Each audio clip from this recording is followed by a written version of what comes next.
La espiral es un círculo espiritualizado. En la forma espiral, el círculo desenrollado, devanado, ha dejado de ser vicioso. La vuelta sigue a la vuelta, y toda síntesis es la tesis de la nueva serie. Vladimir Nabokov. Vamos a introducirnos hoy en un mundo casi hipnótico, que a veces nos produce sensaciones de vértigo y en otras ocasiones nos transporta a paraísos de calma y placidez, pero que siempre deja en nuestro espíritu la zozobra y la inquietud del infinito.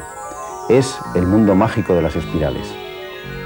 Esta misteriosa curva, que parece enrollarse sin fin sobre sí misma hasta acabar precipitándose en un punto, ha ejercido un influjo cautivador no solo sobre los matemáticos, sino sobre los artistas y artesanos de casi todas las épocas y de casi todas las culturas. Pero donde aparece con todo su esplendor es en los capiteles jónicos, en los que la curva parece querer huir del peso del arquitrabe, arrepintiéndose al final y retornando sobre sí misma. También la podemos encontrar entre los adornos de los petroglifos. La espiral ha sido tema de inspiración de forjadores que han dejado muestras exquisitas en las rejas que aún hoy adornan ventanas y puertas de nuestras ciudades y pueblos. Pero no hay que remontarse en el tiempo para encontrar entre nosotros esta sugerente curva. Donde menos lo sospechamos, nos sorprende su agradable presencia.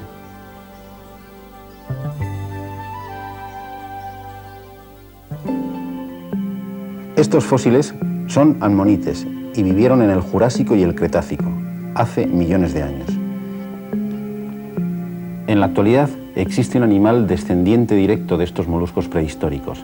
Es el Nautilus. Su concha, parecida a la de un caracol, dibuja una espiral perfecta.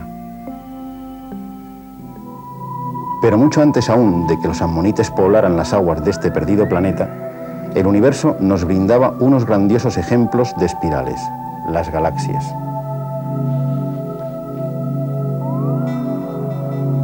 No tenemos que viajar a través del espacio para encontrarnos con espirales. En una borrasca está sucediendo algo similar a lo que sucede en una galaxia.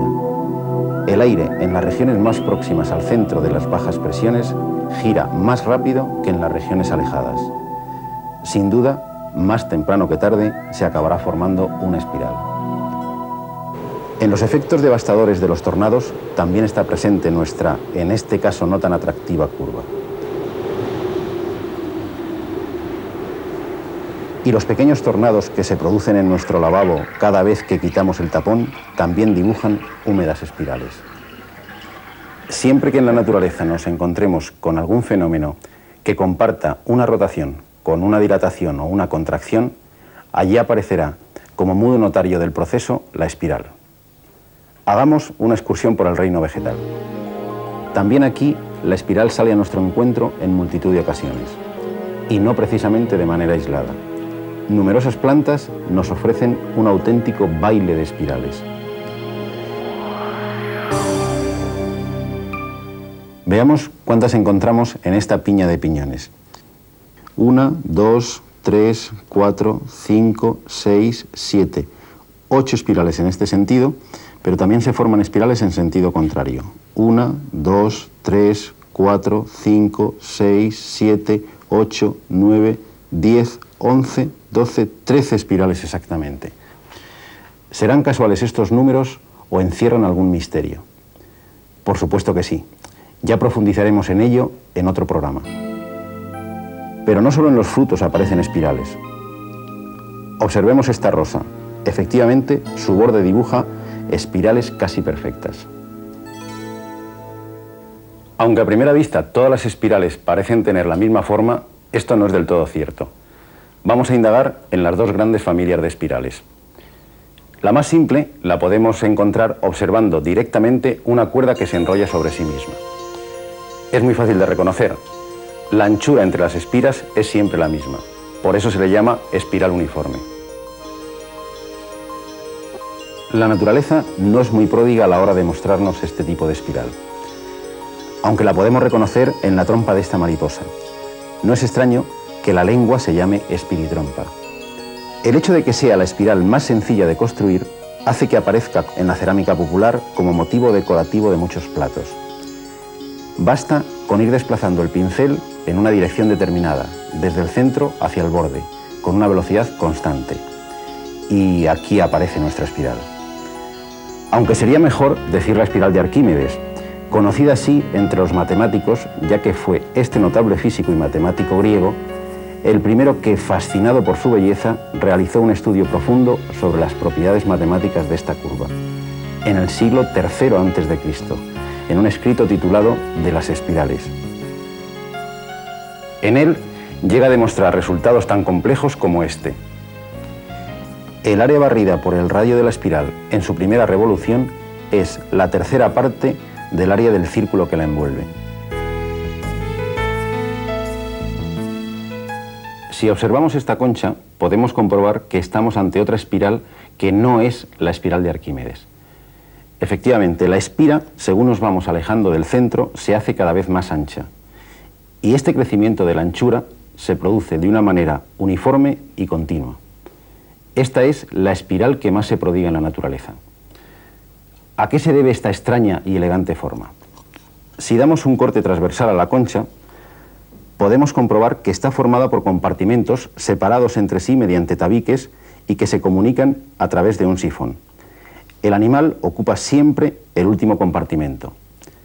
Según va creciendo, el molusco abandona el compartimento anterior y construye uno nuevo semejante al anterior, pero de proporciones mayores.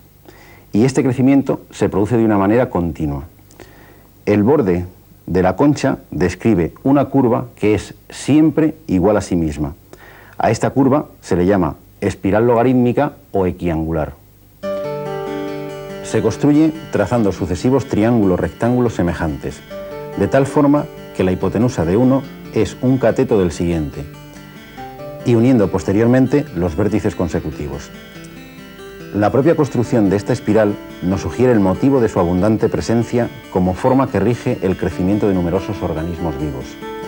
Las dos ideas que inspiran este crecimiento son las de rotación más dilatación.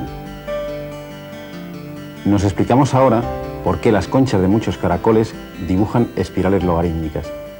Al fin y al cabo, a los caracoles no les queda más remedio que crecer siendo siempre iguales a sí mismos. Pero es el reino vegetal el que nos ofrece los ejemplos más generosos de este tipo de espirales. Las espirales que hemos visto en los girasoles, las margaritas y muchas otras flores, en las piñas, son espirales equiangulares o logarítmicas. Y en todos los conciertos de música clásica, cuando la cuerda entra en acción, la espiral logarítmica escucha complacida desde los esteros de violines y violonchelos. Esta espiral fue descubierta por Descartes, aunque fue Jacques Bernoulli, matemático suizo del siglo XVII, el primer matemático que quedó cautivado por las propiedades de esta curva, hasta tal punto que dejó escrito en su testamento que en su lápida debía figurar una espiral logarítmica con la inscripción Eadem mutata resurgo, resurgiré igual pero cambiada. En el cementerio de matemáticos de Basilea todavía puede encontrarse la lápida con esta espiral, que por ironías de la historia y por ignorancia del cantero resultó ser una espiral arquimediana en lugar de una espiral logarítmica. Seguramente que en el paraíso de los matemáticos, Arquímedes y Bernoulli todavía siguen celebrando esta broma. Veamos un mecanismo sencillo para construirla. Esta construcción se basa en una propiedad ya descubierta por Bernoulli. Mientras el ángulo de giro crece en progresión aritmética, sumando siempre la misma cantidad, el radio correspondiente crece en progresión geométrica, multiplicando siempre el radio anterior por un mismo número. Tendremos así esta sucesión de radios: 1, 1,2, 1,44, 1,73, 2,07, 2,49. Si marcamos en las rectas estos puntos y los unimos, tendremos una espiral logarítmica, que por esta propiedad recibe un tercer nombre: espiral geométrica. El Nautilus y los caracoles hacen esto mismo, pero no dan saltos angulares de 30 grados, sino mucho más pequeños, prácticamente continuos. Por eso ellos dibujan espirales mucho más perfectas que nosotros.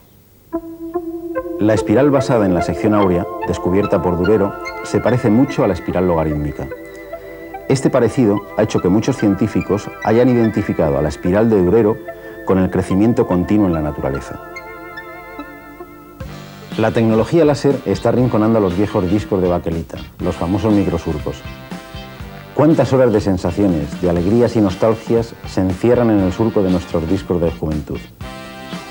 Pero detengámonos un momento en este surco que tan buenos ratos nos ha proporcionado. Se parece mucho a una espiral de Arquímedes. Es exactamente igual, salvo por el hecho de que no termina en un punto, sino que acaba abrazando a un círculo central. Se llama involuta del círculo y es otra forma espiral.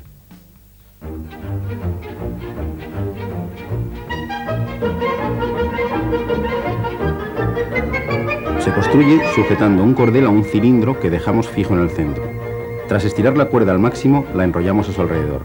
El extremo de la cuerda traza una forma espiral hasta llegar al borde del círculo. En las espiras exteriores no se la puede distinguir de la espiral uniforme.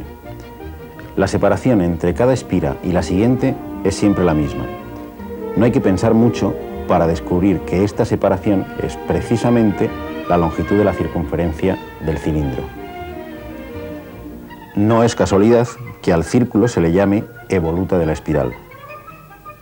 De lo que no cabe ninguna duda es que estas curvas ejercen sobre todos nosotros una irresistible atracción. Pero no basta con contentarse apreciándolas en la naturaleza o en las obras de arte de los demás. Todos nosotros podemos ser grandes maestros de la espiral. Construirnos pequeñas obras de arte domésticas es mucho más sencillo de lo que a primera vista podía parecer.